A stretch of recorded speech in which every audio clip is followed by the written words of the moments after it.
Hi, I'm Gordon Walton, and I've executive produced some games you might have heard of, such as Ultima Online, The Sims Online, Star Wars Galaxies, and Star Wars The Old Republic.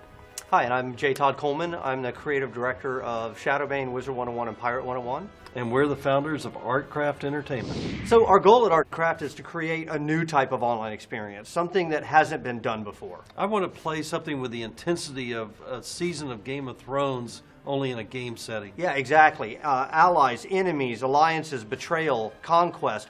These are the components that we feel are lacking in today's online experiences. And we're going to change that.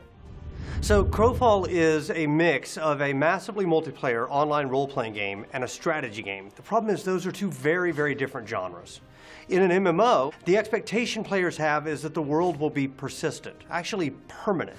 In a strategy game, the expectation is that the game is over when somebody wins.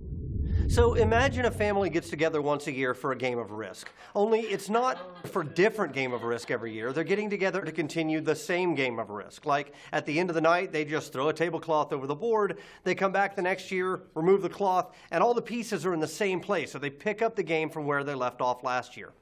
The first year would actually be a hell of a lot of fun. Everybody would be in the game, jockeying for position, trying to figure out where their place was in the world. By year two, one person, let's say Uncle Bob, starts to pull ahead. A few people drop out. The other people are still kind of enjoying themselves, though it's pretty obvious that they're not going to win. By year three, Bob is clearly pulled ahead and everyone else is bored. In fact, the only one having fun at this point is Uncle Bob. Fast forward 10 years. Bob is now an unassailable tyrant, and anyone who even tries to challenge him is crushed instantly. Nobody's having fun, not even Uncle Bob. This is the problem with a strategy game. A strategy game inherently has to have a chance to restart, or the game simply doesn't work. It stops being fun. So how do we marry the concepts of an MMO, which is supposed to be persistent and forever, with a strategy game, which is supposed to naturally come to an end? We have a solution, and it's based on the passage of time. We call it Eternal Heroes, Dying Worlds. So the concept is the heroes are permanent, but the worlds, they're not. They decay, they get destroyed. Imagine you're playing a campaign, say 3 months. The campaign ends. Well, your character doesn't get destroyed, the world gets destroyed. After that's done, you get to pick a whole new campaign. At any given time, there may be dozens of campaigns. You just choose one, and then you go. Each world in the Crowfall universe is unique. Unique map, unique rule set, unique victory conditions. It's like a bunch of massively multiplayer games of Risk all running together at the same time. Players choose a world and then a team, either a faction or a guild, and then they vie for control of that world. At the beginning of every campaign, players are dropped into new worlds that are unknown to them. They don't know where they are, where they're going, or what's around them. When your player lands there for the very first time, it's like the first turn of civilization. Our whole world is fully dynamically created at the beginning of the campaign. All the oceans, continents, rivers, hills, they're all different in every world. Each map is filled with ancient ruins and towns, caves, stuff for players to explore. Not only do you have to explore the physical world, but you also have to explore the different rules that can change from campaign to campaign, such as how strong magic is, what races are present, and what technology you can use. So we solved the challenge of resetting the strategy map without wiping the players. That's awesome in and of itself, but what if we take it further? If the worlds are going to reset anyway, why not let them be fully destructible? From the moment Todd came to me and told me about this game, the one thing that I really was excited about was the destruction. The world is made of voxels, which are little building blocks, a bit like Minecraft, but much smaller. Most people are using voxels for creation. They're using them to create sandboxes where people can build. We're using them for a very different reason. We're using voxels for destruction.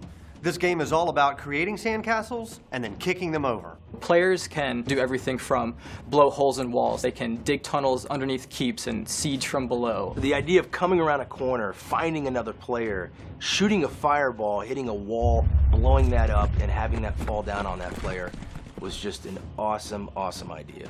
Once you allow players to build and destroy castles, they can claim territory. And with territory comes real political power.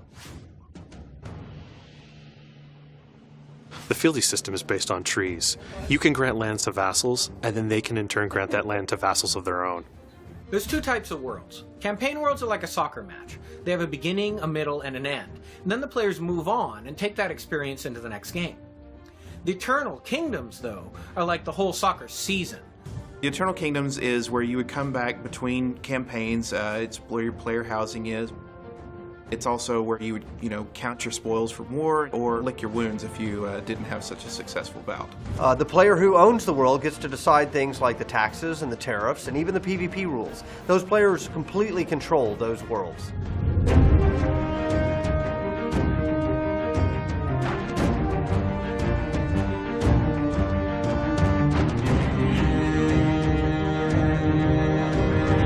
So to get to this point, it's required a significant outlay of money. Some of that's come from external investors. A big chunk of it actually came from us. And I know you've heard stories about game designers and producers who have sold their company for tens of millions of dollars. You're not those guys. So this is a significant risk for us, right? We're doing this because we fundamentally want to see this game get made.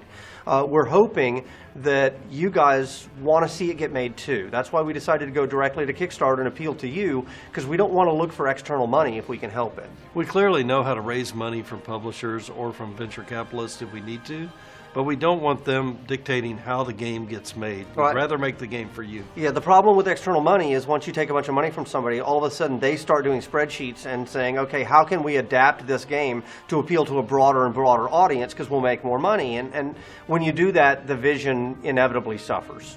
We'll do what it takes to get the game made, but frankly, we'd rather be working for you. From all of us at ArtCraft, We really believe in this game and we really want to make it for you. please support our Kickstarter and we'll See you in game!